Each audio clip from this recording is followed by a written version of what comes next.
Hello mga igsuon, sa hilig kaayo nga magpa parcel dira. Sa hilig kaayo mo order via Shopee, via Lazada, via TikTok.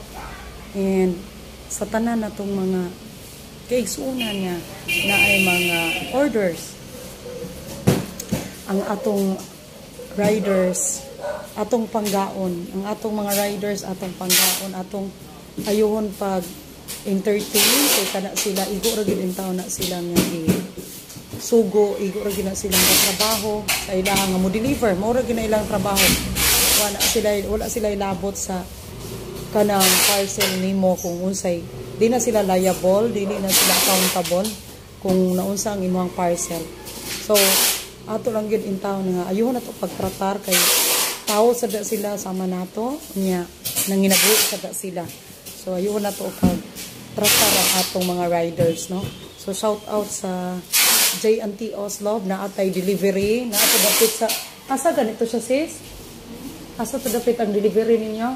Sa kuan atbang sa Nins Larangan. Atbang sa may Nins Larangan. Atbang sa may Nins Larangan na atay delivery na didto. So sa una is delivery og kanang shipping ang naa nato dire na adre sa may kuan Lagundi na dapit sa may Sentral na Oslob Sentral.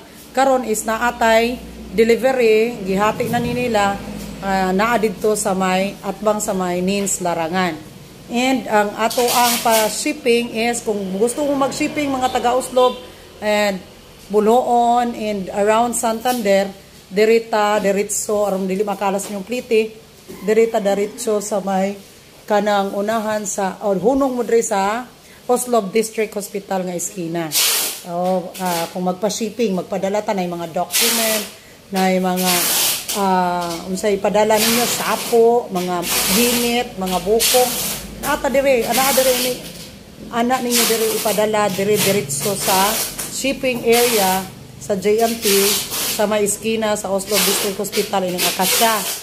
O magkuha mo sa inyong parcel, luckily sa una is sa Santander naman to, karon naa nata sa atbang sa Nins Larangan kay narito ang ilang hardware, no? So ayun na to pagdala mga igsuon panawagan sa atong mga igsuon dira, no? Mapinanggaon na tong mga igsuon atong ayuhon ang atong mga riders, no? Dili nato awayon kay kadaghanan gid in town ini maamong in town sila nya kana sila usahay na arbagay tawo nga dili in town mo kabalo nga musukol, no? Butan kaayo, no? Di man yung butan kaayo. Wa gid sila kusog ba nga wala sila igong kusog nga mo makig-away, no? Wala ra pa panginabuhi ra gyud.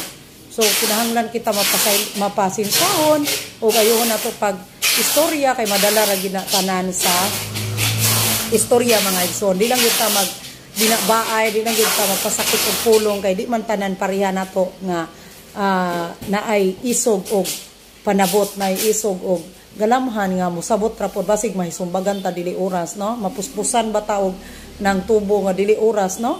So makasala ang ato isikataw gumikan pod sa ato ang pagtratar unya nila. So ayuhon lang gid nato sumora gid ang ako and maayong hapon sa ninyong tanan. Thank you for watching. Kay sira-sira Hakuna Matata. Vlog lang. To God be the glory.